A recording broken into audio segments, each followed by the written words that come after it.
Баршаңызға ассалаумағалейкум. Сіздермен бірге ERA-X YouTube арнасы. Видео ұнаса, видеоға лайк басып, арнаға тіркеліп қойыңыздар. Қуан қазақ елі. Қазақстандық боксшы Садриддин Ахмедов бірінші орта салмақтағы 3 титулды жеңіп алды.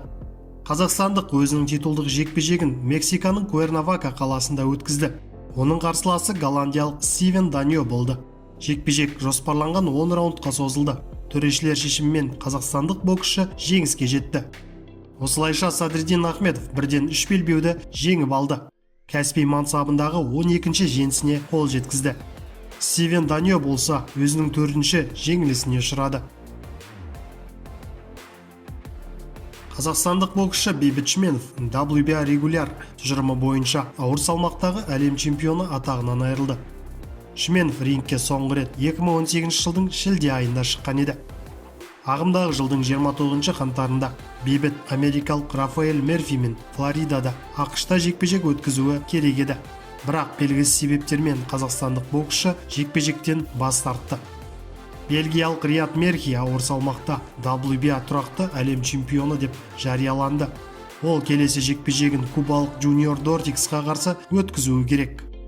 WBA шешімі ішкі ережелерге негізделді. Шүменов WBA-дан өзіне берілген көптеген мүмкіндіктердің кез келгеніне қатысуға өтініш білдіргенімен 30 айдан астам уақыт бойы өз титулын қорғамады. Осы себепті ол чемпион атағынан айырылды. Ал қазір Мерхи ауыр салмақта WBA әлем чемпионы дейді ұйым. Фанил Рафиков NFS 28 турнирінің титулдық жекпе-жегінде Серікбай Қожабаевты жеңді. Алматыда Найза Файтинг қазақстандық промоутер ұйымдастырған аралас жекпе-жектен NFS 28 турнирі өтті.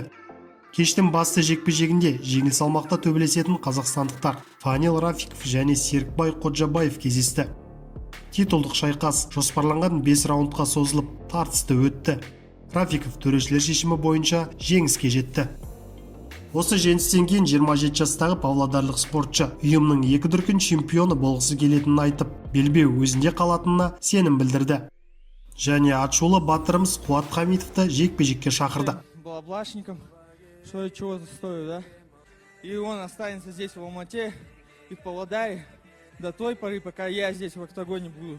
Так что, ребята, кто там губу раскатал свою, соберите ее обратно, пожалуйста. Вчера я узнал, что один у нас политик хочет драться, известный всеми, Куат Хамитов. Мне есть что ему предоставить, это мой пояс. Либо подеремся по промежуточной весовой категории. Так что, Куат, хватит бить ноунеймов в цирке там, в Москве, где он их там шугает с рекордами 2-0. Возвращайся в нормальную лигу и побьемся. Думаю, это интересное противостояние. Второе. Сіздермен бірге болған ERA-X арнасы. Келесі кездескенше.